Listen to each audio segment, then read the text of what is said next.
le faux témoignage. Quiconque étant en jeûne, regarde tout ce qui est interdit, écoute tout ce qui est interdit, va dans les lieux qui sont interdits, prendre sa main pour toucher des choses qu'Allah lui a interdit.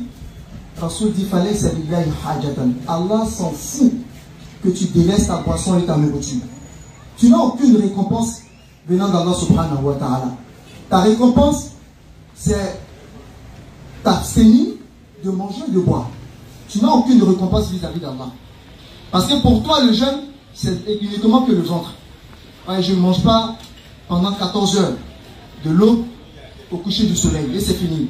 Mais en dehors de ça, je passe mon temps à regarder des feuilletons, à écouter de la musique, quand vous partez chez les couturiers. Mais souvent, ça vous étonne.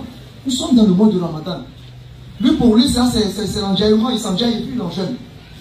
Mais ton jeûne est zéro. Est-ce qu'on peut se fatiguer? Il vaut mieux de laisser. Allah Azza wa Jal dit, parlant de certaines personnes, il y a des personnes qui se sont fatiguées à jeûner, à prier, et le jour du jugement, ils verront tout ce qu'ils ont fait comme des poussières éparpillées. Il dit, mais Allah, moi j'ai jeûné, j'étais parmi ceux qui ont jeûné le jeûne de 2024. Allah dit, ton jeûne, tu n'as aucune récompense pour ton jeûne. Donc quand on en jeûne, pour réussir son jeûne, il faut savoir que les yeux jeûnent, la bouche jeûne, les pieds jeûnent, les mains jeûnent. Alors tous nos organes jeûnent. Et quand tu vas savoir cela, que tu vas ranger tes organes, c'est dans cela, Inch'Allah, que tu vas réussir à ton jeûne. Pour réussir également le mois de Ramadan, il faut comprendre le verset suivant. Allah Azza wa Jal dit, Shahru Ramadan alladhi unzila fihi al-Qur'an. Le mois de Ramadan, durant lequel fut descendre le Coran. Allah Azza wa Jal, ce qui a fait de ce mois le meilleur des mois, c'est parce que la parole d'Allah Azza wa Jal, qui est le Coran, est descendue au cours du mois de Ramadan, notamment dans les 10 dernières nuits. Ce qui a fait de ce mois-là le meilleur des mois.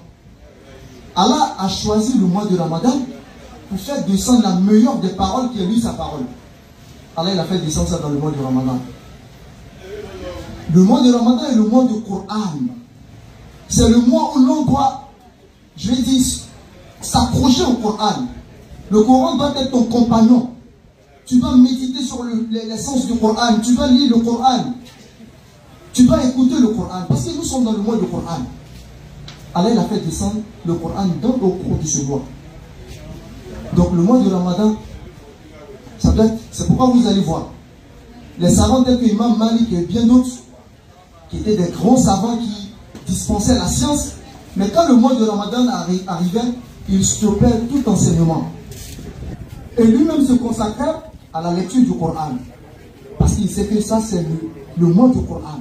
Une seule lettre que tu vas lire pendant le mois de Coran, pendant le mois de Ramadan, sera multipliée. Au point où même toi, tu n'imagines même pas. Une seule lettre. Même si c'est les surahs tels que Qul Huwallahu Ahad que tu connais, va t'asseoir quelque part. Répète. Qul Huwallahu Ahad.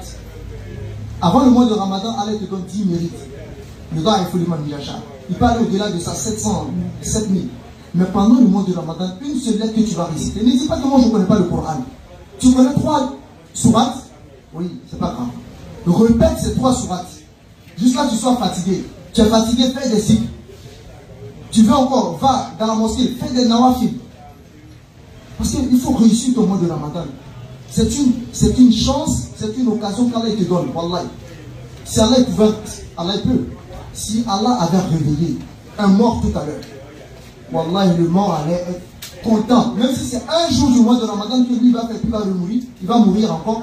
Ça suffit. Parce qu'un seul jour du mois de Ramadan suffit pour te faire pardonner tous tes péchés. Un seul jour du mois de Ramadan suffit pour garantir ton paradis. Donc nous sommes dans le mois de Coran. Lis le Coran, ne perds pas le temps. Lis le Coran. Pour réussir également ton mois de Ramadan.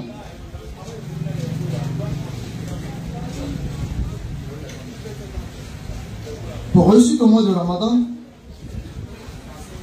il faut savoir que les meilleurs jours du monde, les meilleures nuits du monde arrivent. Nous sommes aujourd'hui le 14 Ramadan. 1445. Et dans seulement 5 jours ou 6 jours comme ça, nous allons entrer dans les 10 dernières nuits. Et ces 10 nuits-là sont les meilleures nuits du monde. Tu ne peux pas réussir ton ramadan si tu ne profites pas de ces 10 jours qui viennent. Même si tu as prié, tu as tout fait, et que tu as raté ces 10 jours, Allah, tu as tout raté. Tu as raté ta vie. Tu as raté ton année. Parce que ces nuits-là sont les nuits de ton année. Les nuits de ta vie, de toute ta vie. Il s'agit des nuits, des 10 dernières nuits du mois de Ramadan. Mais nous, on constate que au fur et à mesure que le mois de Ramadan avance, c'est là que les hommes deviennent de plus en plus faibles. Ils commencent à relâcher. Premier jour de Ramadan, je n'ai même pas eu place à la mosquée en bas. Après, je descends la mosquée pour dire, ah, c'est moi l'autre là-bas, il a dansé. Il n'y a pas de place. Mais aujourd'hui, tu descends même après, Salat de Khaïr Minanam, il y a place. Tu as accès à la mosquée. Où sont ceux qui étaient motivés pendant le mois de Ramadan? Ouais, pour eux, voilà. Ça y est, on a assez fait. Et ce qu'on a fait déjà est suffisant. Donc pendant les 10 jours qui viennent, beaucoup de personnes vont négliger. Beaucoup de personnes négligent ces jours. Alors que ce sont les meilleures nuits du monde. Les meilleures nuits du monde. Et nous allons, Inch'Allah, expliquer ce qui se passe durant ces nuits. Afin que, Inch'Allah, nous puissions redoubler d'efforts. Qu'on se dise que ce que nous avons fait pendant les 20 jours là, c'est rien. On va faire plus que ça. On va tripler ce que nous avons fait. Quand ces 10 jours arrivaient, le prophète Ali qu'est-ce qu'il faisait? Il a dit dans le hadith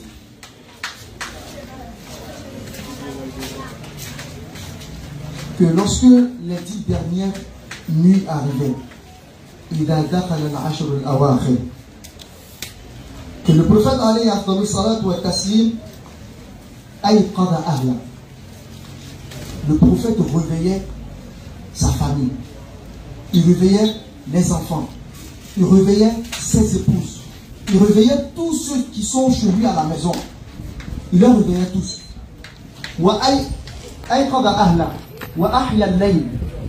Et le prophète sallallahu alayhi wa sallam veillait la nuit. À partir de Maghrib jusqu'au petit matin, il n'y avait plus de sommeil. C'était l'adoration. Et le prophète redoublait d'efforts. Il attachait sa ceinture durant ces jours-là. Parce que ce sont les meilleures nuits qui arrivent. Et le prophète alayhi wa sallam, qu'est-ce qu'il faisait encore?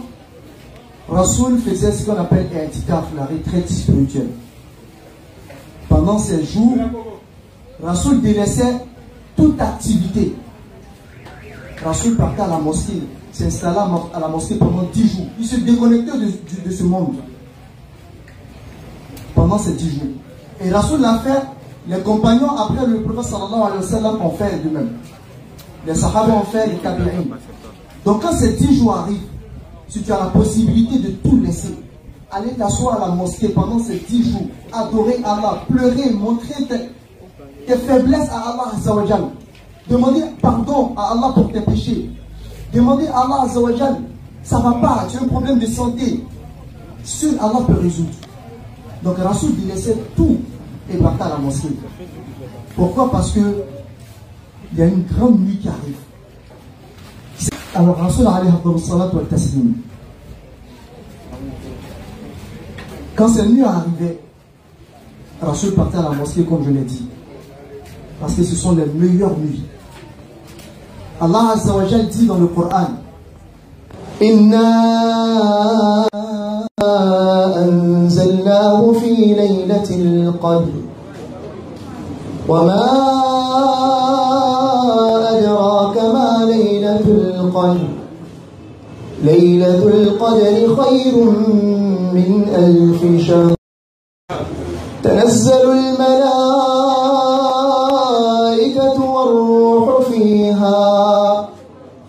والروح فيها بإذن ربهم من كل أمر سلام هي حتى مطلع الفجر. Allah dit Inna anzalnahu fi laylatil qadr.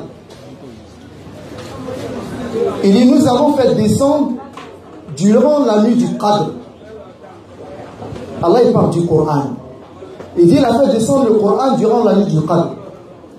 Et le Coran s'explique. Ici il n'a pas parlé du Coran. Il n'a pas mentionné le mot Coran.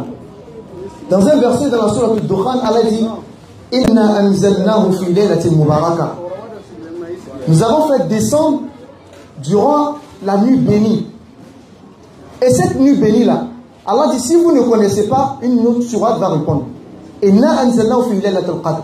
Il dit cette nuit bénie est la nuit du Qadr. La nuit du Qadr se trouve dans quel mois? Dans la sourate Al-Baqarah, Allah dit Shahru Ramadan alladhi unzila fihi al-Qur'an. Le mois de Ramadan durant lequel fut descendu le Coran. Donc le Coran s'explique.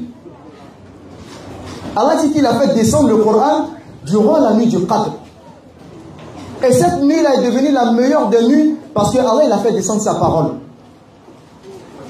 Le mois de Ramadan devient le meilleur des mois parce que c'est au cours de ce mois qu'est descendu le Coran. L'ange qui est descendu avec le Coran, cette nuit qui est l'ange Gabriel, est devenu le meilleur des anges à cause du Coran. Mohammed Ali, qui lui a reçu le Coran, devient le meilleur des prophètes à cause du Coran. Et la communauté du Mohammed sur laquelle est descendu le Coran devient la meilleure des communautés, comme Allah l'a dit.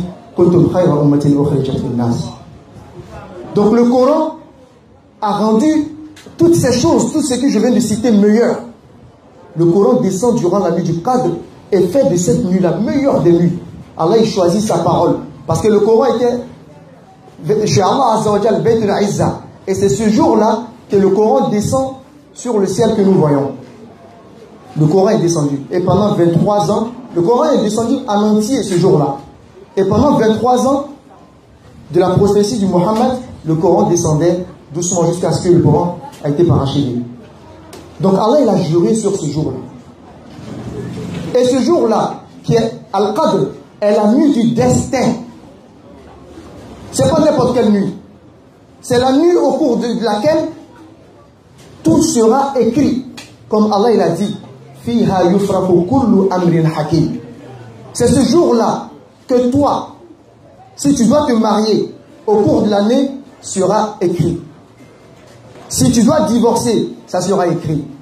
Si tu auras un enfant, ça sera écrit. Tu auras un boulot, ça sera écrit. C'est déjà écrit, mais ça sera exaucé, je vais dire, donné aux anges qui vont exécuter. Si tu dois mourir, ça sera écrit, ça sera donné à l'ange.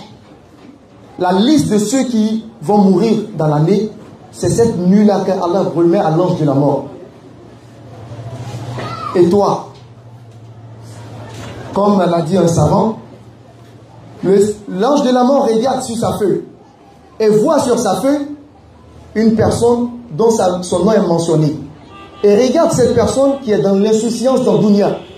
Il est en train de s'amuser. Il rigole, il joue. Alors que son nom est mentionné. Son nom est dans la liste de ceux qui doivent mourir. Donc c'est au cours de cette nuit-là. Mais subhanallah, c'est cette nuit-là que les gens ils dorment. On va se lever que la nuit du 27e pour aller à la mosquée. Et qui nous a dit que c'est forcément cette nuit qui est la nuit du Qadr? La nuit du Qadr se déplace. Elle se trouve dans les nombres impairs. 21, 23, 25, 27, 29. Dans les nombres impairs. Mais les gens dorment. Tu trouves des gens qui dorment. Ou bien ils sont assis au quartier pendant que les gens vont prier. Ouais, allez-y, nous on va venir après. Et c'est le jour, la 27e nuit, qu'il porte son boubou sauté. Elle aussi, elle cherche dans son placard là-bas un foulard, elle met sur sa tête. Ah, mettez là, les Kouroubici là. Alors que Kouroubici est déjà passé. Toi, pendant que tu étais en train de dormir, les anges qui écrivaient ton destin. Toi, tu es en train de ronfler. Tu es en train d'écouter la musique pendant qu'ils sont en train d'écrire. Ah, celui-là, lui, va passer toute son année dans la perversité. Il va passer toute son année dans la pauvreté. Peut-être que, si tu étais cette nuit-là, dans la mosquée, en train d'implorer le secours d'Allah, le pardon d'Allah, Allah pouvait avoir pitié de toi, ce serviteur-là. Non, c'est vrai que j'avais écrit qu'il allait avoir un accident, mais je vais l'épargner l'accident. C'est vrai que j'avais écrit qu'il allait avoir une maladie incurable, mais je vais le bannir. C'est vrai que j'avais écrit qu'il n'allait pas avoir enfant, mais elle est en train de pleurer. Elle demande ma clémence, elle demande mon pardon. Les anges écrivaient que celle-là aura un enfant. C'est vrai que j'avais écrit qu'il allait chômer, mais écrivait qu'il allait avoir un boulot. C'est vrai que j'avais écrit qu'il n'allait pas avoir de promotion, mais écrivait qu'il aura une promotion. Mais toi, si ça te trouve en train d'écouter la musique, et toi tu attends la 27e nuit pour aller à la mosquée, mais voilà, tu as tout raté. Tu as raté la nuit de ton année, la nuit de ta vie, parce que cette seule nuit-là va changer toute ta vie. Donc, chers frères et sœurs, c'est pourquoi Rasoul alayhi dans le salat wa taslim, quand cette nuit arrivait, Rasoul veillait, il ne dormait plus. Il rêvait tout le monde, toute sa famille, venez, allez à la mosquée, prions. Parce qu'il y a une nuit qui arrive, qui est meilleure. Allah dit, Allah pose la question au prophète alayhi dans le salat wa taslim. J'ai parlé de la nuit du Qadr. Mais est-ce que tu sais véritablement c'est quoi la nuit du Qadr? Allah dit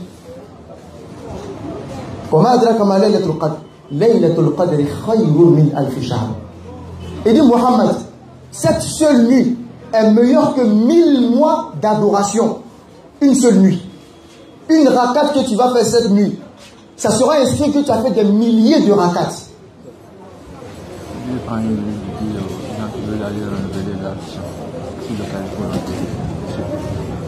Où ça? D'accord.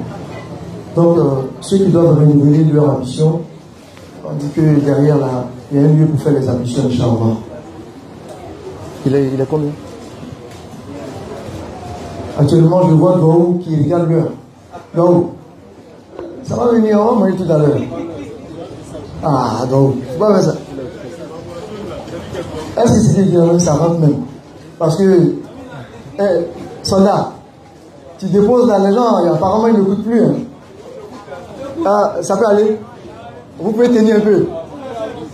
Ah, ok, merci mon cher. Les toilettes sont devant. D'accord, on dit que les toilettes sont juste derrière là, derrière les vaches. Donc Allah Azza wa Jalla dit, il dit la nuit du destin est meilleure que 1000 mois d'adoration. C'est-à-dire, pendant 1000 mois, une personne qui a arrêté sur sa natte de prière, et pendant 1000 mois, elle n'a pas encore fait salam alaikum. Il prie, il pleure. Pendant 1000 mois, il a arrêté sur sa natte de prière. Allah te dit qu'une seule nuit que toi tu vas passer dans l'adoration, la récompense sera meilleure que ça. Et 1000 mois d'adoration, vous savez, ça fait combien d'années? Ça fait 83 ans et 4 mois d'adoration. Est-ce que nous avons la certitude que nous allons faire 83 ans sur la terre? Personne. Mais une seule nuit, Allah te donne la récompense. D'une personne pendant 83 ans, lit le Coran. D'une personne pendant 83 ans, fait des zikrs. Une personne pendant 83 ans est arrêtée sur sa natte de prière. Et Allah te dit, meilleur que ça. Donc, est-ce que ces nuits-là, nous devons jouer avec ces nuits? Allah dit, au cours de ces nuits-là, les anges descendent. Et comme l'a dit le prophète sallallahu alayhi wa sallam, le nombre d'anges qui descendent ce jour-là sont plus nombreux, ils sont plus nombreux que les pierres qui se trouvent sur la terre. La terre sera ce jour-là inondée d'anges. Et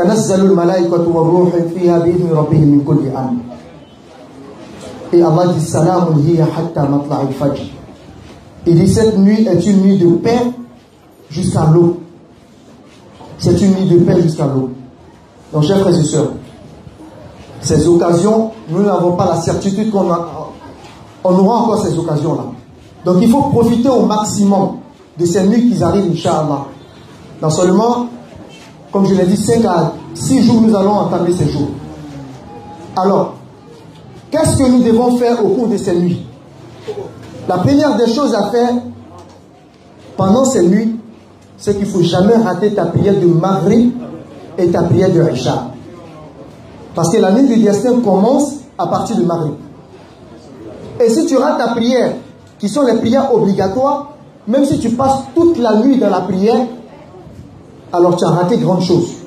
Parce que la nuit la prière de Maghrib et Isha sont les prières obligatoires. Et en islam, ce qui est obligatoire prend toujours le dessus sur ce qui est surrogatoire.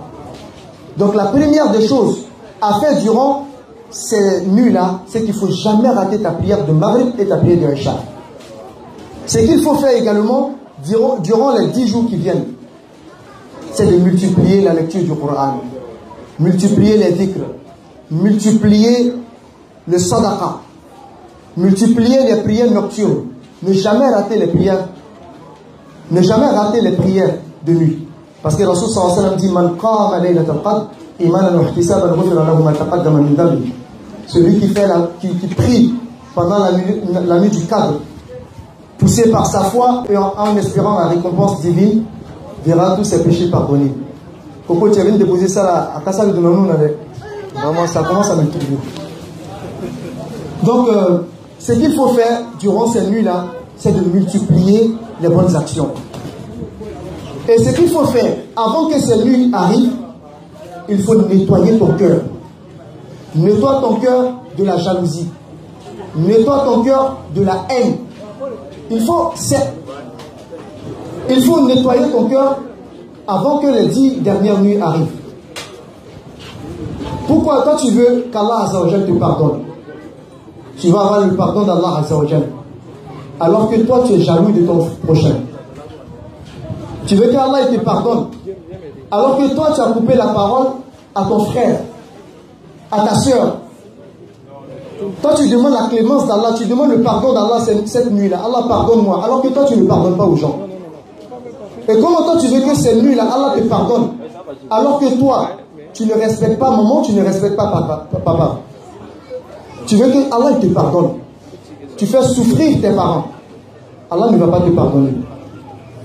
Comment toi tu veux être pardonné, alors que tu commets du tort, tu causes du tort au voisinage? Cette nuit-là, toi tu vas à la mosquée, tu lèves les mains, tu demandes la clémence d'Allah, tu demandes le pardon d'Allah, alors que toi tu causes du tort au voisin. Rasul sallallahu alayhi wa sallam a été interrogé.